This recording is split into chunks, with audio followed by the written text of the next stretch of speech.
একটি শান্ত গ্রামে থাকত এক বুদ্ধিমান মুরগি এবং এক চালাক শিয়াল। প্রতিদিন শিয়াল মুরগিটিকে ধরার চেষ্টা করত। সে বলতো, মুরগিরে, নিচে নাম, আমি তোর বন্ধু হতে চাই। কিন্তু মুরগি জানত শিয়াল খুব চতুর। সে গাছে উঠে বসে থাকত আর বলতো, বন্ধু হলে আগে তোমার দাঁত ঢেকে কথা বলো। শিয়াল তখন চুপ করে চলে যেত। পাঠ ২, মুরগির ফাঁদ। একদিন মুরগি ভাবল শিয়ালকে একটু শিক্ষা দিতে হবে। সে মাটিতে কিছু ভাত ছড়িয়ে রাখল আর পাশে রাখল এক খালি বাঁশের ডালা। শিয়াল ভাত দেখতে পেয়ে দৌড়ে এলো, খেতে শুরু করল।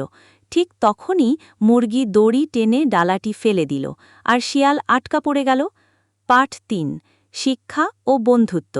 শিয়াল কাঁদতে লাগল, আমাকে ছেড়ে দাও, আমি আর কখনো তোমাকে ধরতে যাব না। মুরগি বলল, শব্দে নয়, কাজে দেখাও।